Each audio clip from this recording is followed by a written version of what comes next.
Have you ever heard the sound of ice singing? It's not a metaphor.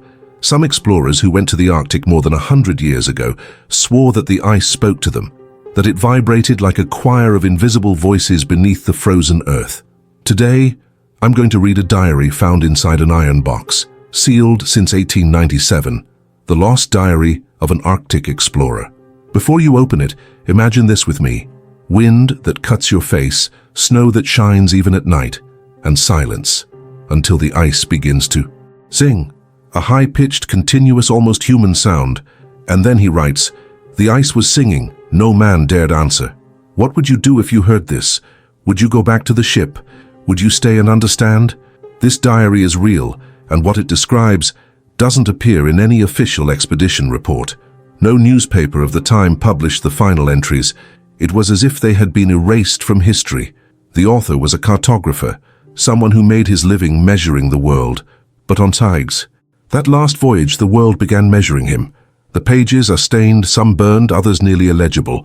But there's one sequence that repeats the same pattern: lights on the ice, sounds underneath it, men who disappear without leaving footprints. And we're not talking about legend. Today, scientists call these sounds cryoseisms, glacial tremors. But what he heard sounded more than that. And the way he describes it, it's as if the ice is calling his name. If you want to hear what he heard and read what he wrote last night, stay until the end, because in the last lines the ice sings again, and this time it answers. If this story gives you goosebumps just imagining the sound of ice, then you need to stick around. Every week, we open another letter, another lost diary, another voice forgotten in time. Each page we read is a piece of the story that was nearly lost, and that only lives on because someone like you cares to listen. These documents aren't in museums or history books. They were found in metal boxes, hidden chests and archives no one opens anymore. They are accounts of soldiers before their last mission, explorers trapped in the ice, families isolated in homes where time has stood still. Every week, we uncover a new story trapped between silence and oblivion. Then do the following: leave the like now. This shows YouTube that these stories deserve to be remembered. Subscribe to the channel so you don't miss it when the next diary is opened, and activate the bell because the next document is ready, and there's something in it that no one has been able to explain yet. You'll want to be here when the next voice from the past is heard. So let's continue from here, simply and directly, as if you were sitting with me with the diary on the table and a lamp turned on just enough to not ruin the ancient paper. I hold the iron box with both hands. The lid creaks. The smell is of salt, oil, and wet paper that has slowly dried.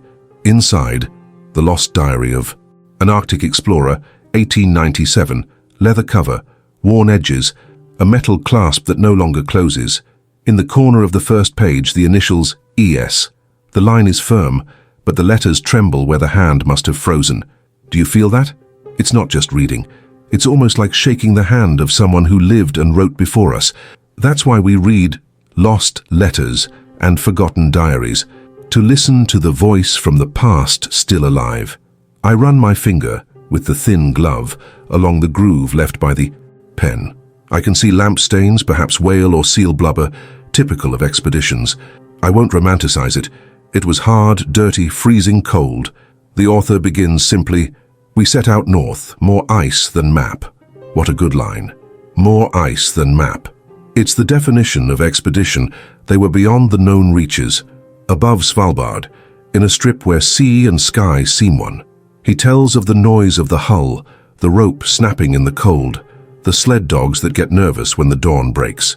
He names two, Freya and Odin, and he notes that the cook, Anders, was afraid of the wind that passed through the cracks like a flute. Then comes the phrase that connects everything we're doing here today. The ice was singing. I'll stop for a second and listen with you. It's not imagination. Anyone who lives on the ice knows sometimes the ice cracks, groans, hisses, vibrates. Today, scientists call this cryoseisms, tremors of the ice. But he didn't know that term. He writes with the language he had. The ice sang tonight. No man dared answer. Do you see the humility? In 1897, there was no GPS, no satellite, no electric heater. He had a compass, a handy map, a star, the wind, the dogs, and his own ear. The diary becomes a historical record and one human story. That's why Lost Letters and Diaries works. Has mystery, he has emotion, and has sensory truth. I keep reading. He says the ice's voice began as a thin thread, a note so high it seemed to come from inside his head, and then became a low chorus, as if the sea were speaking through the crust. He describes green lights crossing the sky. We know it is aurora boreal, particles from above hitting the air and igniting streaks of light. But he doesn't write particles, he writes curtains of cold fire. I like that. It's beautiful and precise in his way. Beneath this light they set up the camp. Thin poles, thick canvas, a stove that malfunctions. He writes down the approximate temperature. He writes knife cold. And he places the watch on the toolbox near the map. At 2:17 the hand stops. He underlines the time twice. He doesn't say why, he just marks it. You see, that's how Expedition Diary speech, with loose clues that we put together later. He also describes a sound that rises from the ice and penetrates his boots, the music of the ground. I've heard recordings of this. It's a vibration that shakes the bones. But there, with little food, little light, little sleep, the mind fills in the rest. He writes, "It called our name." And here I, as the reader, take a deep breath, because it's a line of historical mystery perfect. The author doesn't say ghost, he doesn't say monster, he says called our name. That falls between science and the inexplicable, which is where this channel likes to be. Without exaggeration, without gore, without sensationalism, but with the curiosity, no maximum. On the next page, he draws a simple map, just 3 dashes to indicate broken ice, and a dot with the letter. Hit could be hut, H and cabin. It could be Holm, the captain. He mentions Captain Holm 2 lines later, so H must be the captain. The point is an hour's walk from camp. Did they go there? He writes, "Not today." The ice sang again. There's a fingerprint staining the ink. Could it be a tear? Could it be water that fell from the tent roof when the ice melted a little inside? We don't invent answers. We show the fingerprint. That's it, likelihood. This is how AOLD Diary convinces, with concrete detail. I turn 2 pages. Carefully, there are strands of hair stuck in the corner. Redheads. I won't jump to conclusions, just record. He mentions the cook, Anders, again. He says Anders let the coffee burn because he could hear the floor. He says the captain called him back with a tap of the spoon on the mug. 3 taps. The diary returns to this several times. 3 beats. Who follows Lost Letters and Diaries? You know how standards, thus they appear in reports from distant places, different times. This creates arima cultural. It doesn't prove anything by itself, but it increases that sense of truth that we recognize when stories cross the same signals. The author notes something strange in the next day's newspaper, footprints that stop. He draws a trail, and in the middle of nowhere the trail ends. This happens in the snow when the wind erases the tracks. But he writes, "No wind at 3. He sets the time again. It's as if he wants to tell us, I looked at the clock, I checked the sky, and still the footprints are gone. You can feel the fear that doesn't turn into a scream because they were trained, tough men, and they kept working. They repair a plank, reinforce the tent, feed the dogs. The diary mixes shipping routine with strange signs. Real life is like this, work and wonder on the same side. I'll let you see a line that gets me. If I don't return, don't leave the map with strangers. Who are the strangers? Other explorers? People from the port? Officials who would judge without understanding? He doesn't explain. He just assumes the map is worth something beyond itself, and it is. Maps preserve paths, dangers, coordinates that sometimes don't match the world. He writes, "Missing coordinates." This gives me chills because we municipal archives and Ouse Parish records that we consult for other episodes. Descriptions of points that don't exist on the official map appear several times. This is not a miracle. It's human error. It's moving ice. It's fog. But it's a reason that returns. And when reasons return, our community likes to compare, test, and correct. It's the most beautiful part of the channel. We read together respectfully, and each person brings something to the table. Further on, he speaks of a light on ice, not a light in the sky, a light on the ice. From afar it could be thin ice covering water, glowing with the aurora. It could be trapped gas. It could be a trick of the eye. He doesn't invent a name. He describes it: slow light moving under our feet. The captain orders everyone to stand still. The author notes total silence, and it's curious. He has a habit of marking silence as if it were an event. He writes 3 beats silence and draws 3 small lines. Again, the 3 beats. The cook, Anders, also taps the mug 3 times. It's as if they have a pause code, a way of saying no one talks, everyone listens. Beautiful, practical, and scary, because if the ice is singing, maybe the best thing to do is actually listen. I know you came for historical mystery, by real stories, by voices from the past. So let me give you some real texture. The author describes chapped hands, the smell of lamp oil, the taste of fish soup that has become smoky. He writes about putting the diary under his clothes to warm the ink and keep writing. This explains why some pages have bolder handwriting at the beginning and weaker later. It's not drama, it's physical and human body. And it also explains why certain lines stop in the middle. The cold cuts the sentence where the hand lost strength. This gives credibility. When you read old diaries, so you almost feel the room, the wind, the weight of the silence. Then comes a short passage, but it changes the mood. He writes, "He knocked twice, then 3 times. I answered with 1. We don't know how he answered. Did he knock, touch the ground, shout? He doesn't say. But after that, he writes, we were not alone." And he closes the page with a thick line, as if the ink had run. When a source does that, we does not increase what she didn't say. We hold back our emotions and continue reading. I turn the page. There is a clipping glued with weak, already loose glue. It looks like part of a newspaper. In Scandinavian. Based on the date, it could be spring 1897. The news item talks about 2 men and a dog found without a ship north of Kvitoya, which is a real white island, drawn like a salt boulder on the map.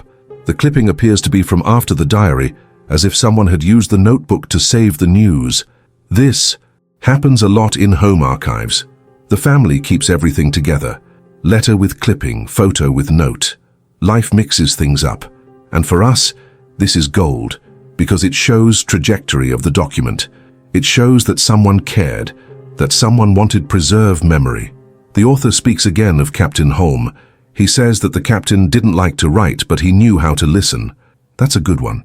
On a voyage like this, knowing how to listen is survival. Listening to the ice, the wind, the dog, growling for no apparent reason. He writes, Holm asked me to mark the places where the earth speaks.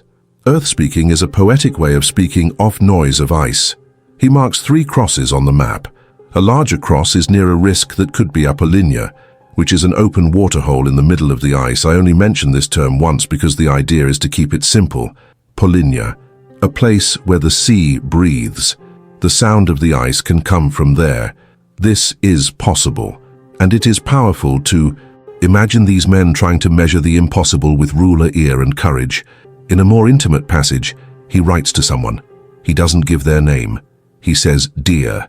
It could be a wife, a sister, a mother. He says, if I don't return, let these lines remain. Do you remember another famous letter from a soldier? Reason for farewell crosses war letters and explorer diaries. People who know they might not return write more clearly than we, who think we always do. He writes, I didn't tell the captain everything. Not out of fear, but because fear thrives on words. Look at that. In 4 words, he explains why documents sometimes have holes. It's not a lie. It's protection. It is human way to keep walking. I close my eyes briefly and hear the long note of the ice again. He returns to it too. The song grew. He writes it down. The song grew, and he describes how the ground vibrated so slightly that it made the mugs sing, the metal trembling. I've seen this in modern video, glasses, vibrating at a low frequency. He noticed it without knowing the technical term, and then something even smaller. He says the flame of the lamp changed shape, pulled by a draft that entered without anyone opening the tent. This eyes observation thin. Cold makes the air move, but in his tired mind, the dancing flame seems like a sign. He treats it as a sign. He doesn't accuse anyone, doesn't point fingers. He simply writes, he came in and out and left us listening. I come to a page with burnt edges. The black corner eats away at part of the words. He writes that the stove spilled kerosene in a gust of wind and scorched things. We see the impact of this on the page. Smoke trails. What remains is enough to understand that, after the scare, they packed up and moved the camp a football field further. He describes the pace, not football field, of course. I compare it so you can feel the distance. There, he says the sound faded, but didn't stop. And he writes a line I'll never forget. The music began to accompany, not to call. It seems that the ice, previously calling, now followed along. This changes the energy, from invitation to watchman. It is at this point that he again highlights elements that help us two-toe check the story. It tells of a compass that was silly for a few seconds. This can happen near iron or with interference. Talk about dogs who lay down with their snouts on their feet, a sign of extreme cold and fear. He talks about clear sky and of the northwest wind. It gives 3 anchors: direction, weather, animal behavior. That's what we look for when we read. Old documents, date, place, sign. Do you realize I haven't closed anything yet? Because we don't close early. We but feel, mark. This is how you work with file, and that's how I'll continue with you. I'll stop before I get to the part he calls longest night, because there are 3 pages of scribbles, fingernail marks in the margins, perhaps his, perhaps from whoever opened them later, and 2 sentences that pull us into the editing room now. The first, Holm heard my name. The second, if I knock 3 times, don't knock back. These 2 lines open the next stage of the diary, and I want you to come with me to read it in full with the same respect and calm. Before we turn to this section, let me ask for your help, only at the end, as I promised at the beginning. If your heart is beating faster and you want this series to continue bringing letters found and forgotten diaries every week, comment A, simple sentence so I know that you are here with me, and that algorithm you will also see. Write, the ice sang. And if any line from this diary touched you in a special way, copy that line in the comments. This helps other people find the video and keeps this living memory.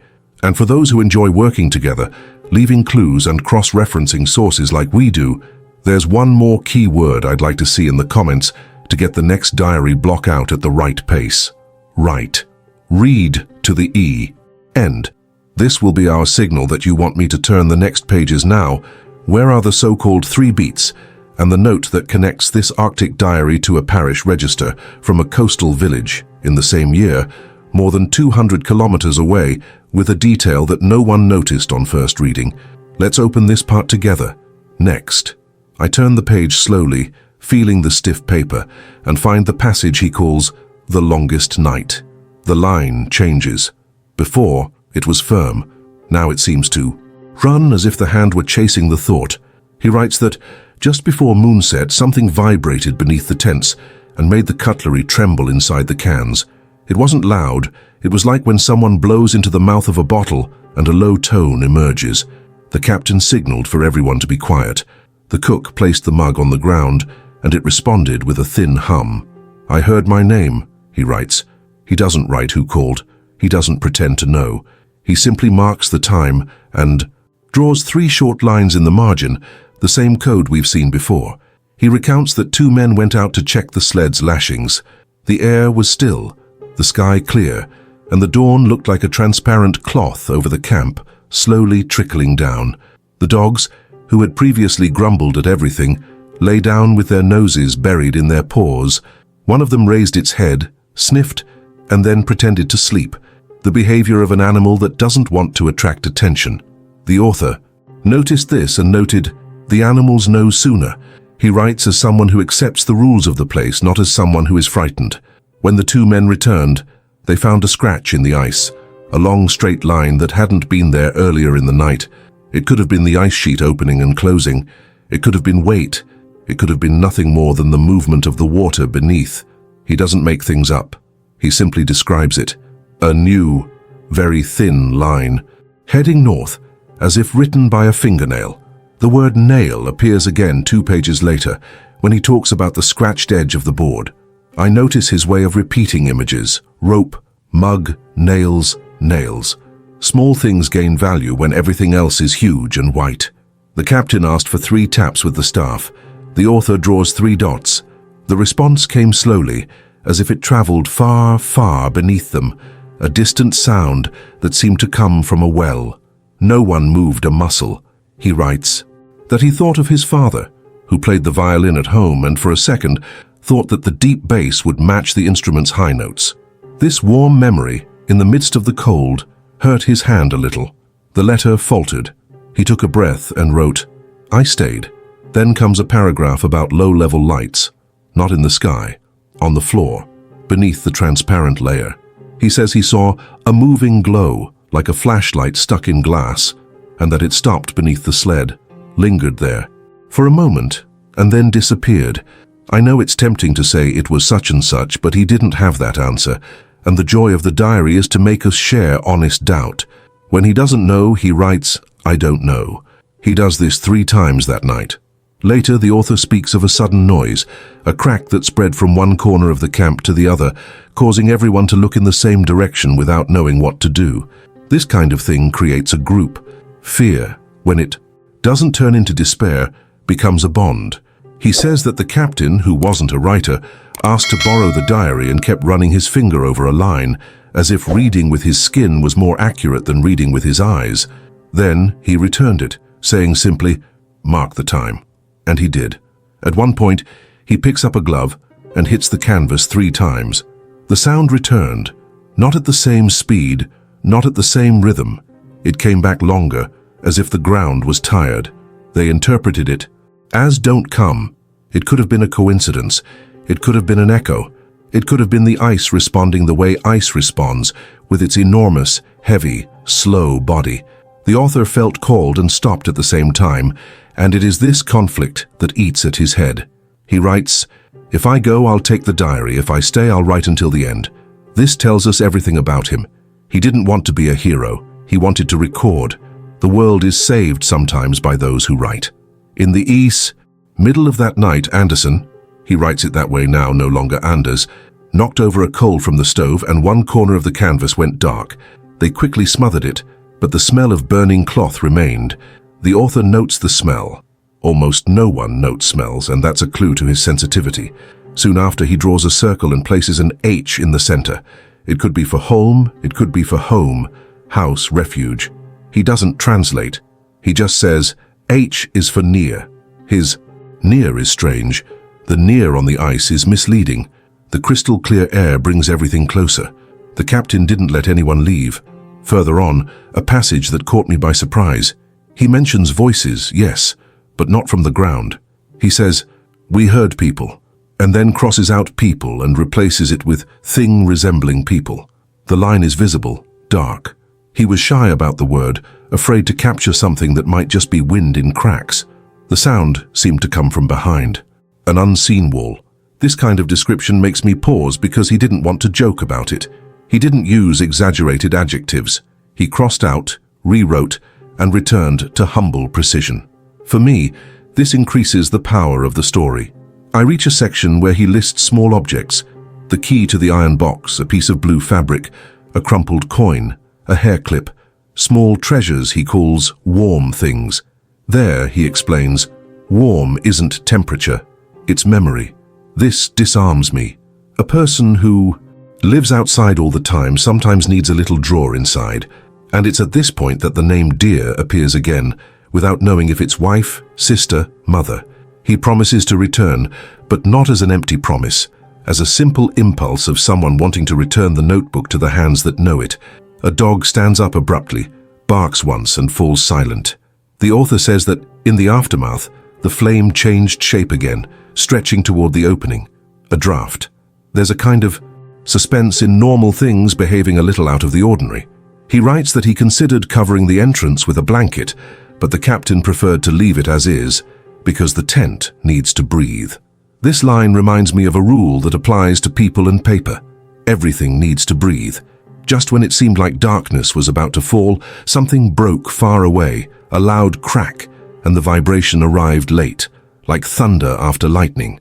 The author, who had been holding back, from naming writes the word fear for the first time bluntly, and then he notes, it's not dread, it's respect.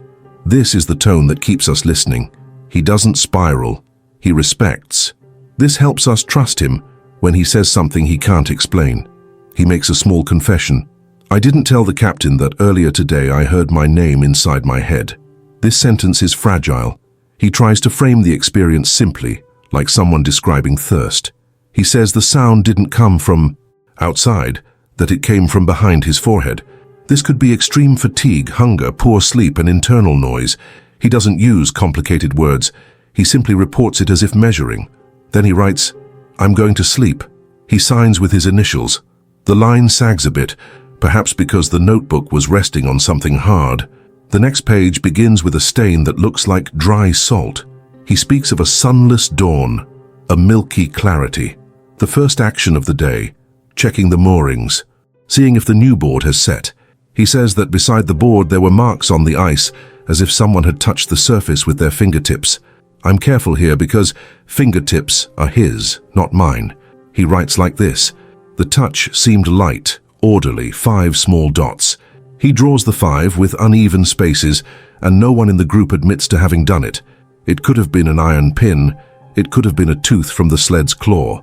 The ice copies signs. We know. But the way he includes the doubt is honest. I don't know whose they are. And he moves on. He describes a short walk to a higher boulder. 3 men, 2 spears, he calls a staff a spear out of habit, and a map case. He describes how, from up there, they could see a dark strip ahead, something like exposed water. The breathing sea. I imagine the sound. That thick, low murmur, like the voice of someone outside the door. He writes that the 3 of them remained silent and listened. Then they did as agreed. A tap, a pause, 2 taps. Nothing came back. He doesn't force a dialogue. On the way back, they passed a spot where the ice seemed too smooth, polished. He compares it to glass, and he concludes, "The sky is very close today." A section of the diary changes focus and becomes almost a letter. He tells of when he was a boy and drew rivers on the floor of his house with charcoal. His father told him to always leave an exit to the lake, otherwise the stagnant water will rot. He uses this memory to talk about the map he's drawing. I try to provide exits even when everything seems closed. This type of writing, which connects childhood to the task, gives the text a warmth that doesn't veer into mawkishness, firm and tender. We cling to it as if it were a relative. At the end of that day, the author returns to the silence. 3 pauses, he notes, and he draws the 3 little lines again. The first was the captain's request. The second, his request. The third, the place's own. He believes the land has its own liturgy. This isn't religion, it's education. Learning to enter, stay, and exit without breaking. He just wanted to learn quickly. As the light fades, the writing accelerates. He notices that someone in the group, whom he calls only the young man, became restless and tried to advance toward the thin line they had seen. The captain held on. The young man tapped his staff once, and the ground responded with a brief tremor. It could be a coincidence. It could be. Everything we do becomes a question there. The author put his hand on the young man's shoulder and wrote, "I felt bones beneath my clothes, lighter than I remembered." Everyone was tuning in. People become taut ropes when the cold hits. The last line of this section speaks of something as common and as strange as all the rest. The moon is a pewter plate. This image closes the notebook like someone extinguishing a lamp. I'll prepare you for what's to come, because the next page begins with larger letters, as if he'd dipped his pen more than usual. The title he gives this section is The 3 Signs, and in the very first lines, he connects what they heard, what they saw, and something they touched unintentionally. And then the story grows in a way that presses against our throats. I'll open this section now, maintaining the same pace, the same listening, and without pushing an answer where there is only a record. The next excerpt from the diary begins in lighter handwriting, as if the explorer had changed his pen. He writes, 3 signs, 1 in the sky, 1 on the ground, and 1 in us. He explains that the first sign was the changing color of the light. The blue of the dawn became whiter, almost transparent. The air felt like glass, he says. The men walked slowly so as not to break the silence. The second sign was the familiar sound, the vibrating ice, but this time accompanied by the distant sound of living water, as if a hidden river were flowing beneath them. The third sign, the strangest, was within each of them, a brief warmth, a surge of hope. For a moment I thought summer had arrived in the Arctic. He says the captain told everyone to write down what they felt. Each man described it differently, and this diversity seems to have comforted him. "As long as everyone has their own way of seeing, we are sane," he wrote. Afterward, the group reorganized camp, tightened their moorings, and waited for the light to brighten. There's a paragraph about the E. Weather: fine snow, clear skies, the sun pretending to rise. He dwells on the details: the sound of metal touching skin, the crack of wood as it freezes, the silence of the oldest dog, Freya, who stopped barking to listen. The author writes that this silence was an agreement of respect between man and ice. He adds, "There are no enemies here, only boundaries." He speaks of Captain Holm with tenderness. He says the man walked ahead, measuring the ground with short steps, and that every 100 meters he dropped a sliver of wood marked with red paint. A simple gesture, but it was what held them together. Small traces in a world without a mark. "As long as there are footprints, there is a path," the line goes. Later, the diary changes tone. He writes about his desire to return, about missing the smell of the earth, the trees, the sound of birds. "Here there's only wind," he confesses. And in this confession, the most beautiful side of the text appears, the humanity that survives even when everything else freezes. He speaks of cooking soup, of singing softly, of telling stories about home. "Memories warm your hands better than fire," he says. The following passage describes a natural phenomenon, small cracks in the ice that produce high-pitched, almost melodic tones. He compares it to an invisible orchestra. "Each note comes from a different point on the horizon," he writes, "and when they all meet, the ground vibrates like a giant string." This is where the title comes. "From the Ice Was Singing," and he adds, "Now I understand." The song is both a warning and a consolation. The author notes that after this sound, the group worked better. They cut ice blocks to build shelter, divided tasks, and wrote down coordinates.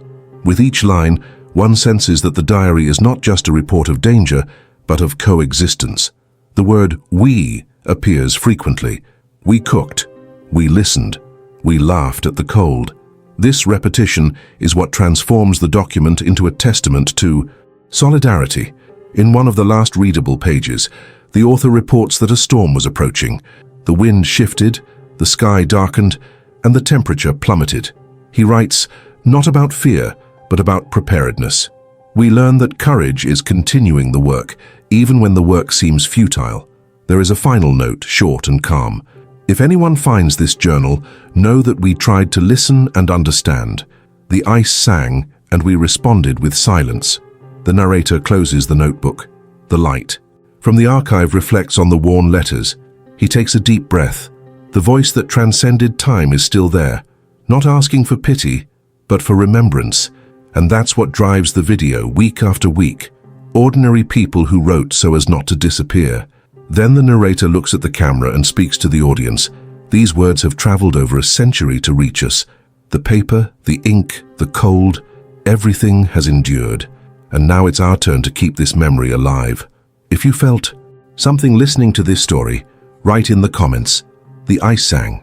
This phrase will be our signal, our way of showing that you are here, listening with me. The diary ends with a scrap of page that time has nibbled away. The last sentence dies mid-line, and the cut edge appears to have been made by a thin blade. There's no signature, no final date, just the echo of the quill that has stopped. I stare at this incomplete ending and understand. Sometimes the story doesn't end because it doesn't need to. What matters is what remains between the lines, that space of silence the author left for those who would come after. The sound of ice he described still seems present, even here in the warm archive room. The microphone picks up a faint rustle, like wind blowing dust.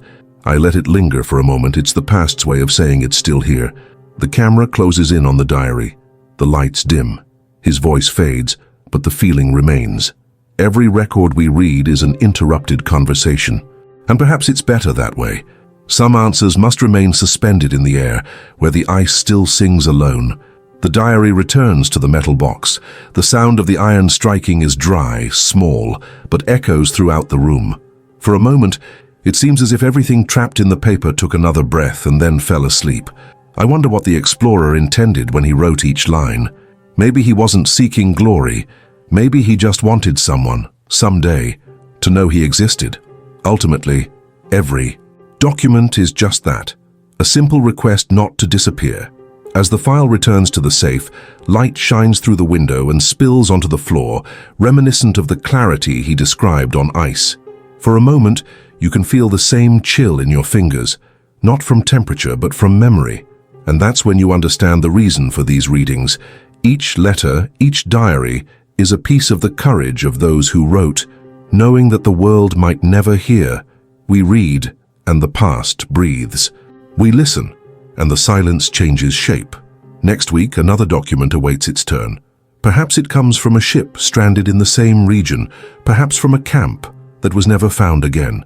What matters is the gesture, opening, reading, sharing. If this reading touched you in any way, leave a trail here. Write in the comments, "I still hear the ice." This is how we measure how far this story has traveled, how much it still finds ears willing to listen. And before you leave a like and subscribe. It's not an algorithm. It's our way of saying that the past remains safe, kept by people who care. Until next reading. The diary closes, but the sound still takes a while to disappear.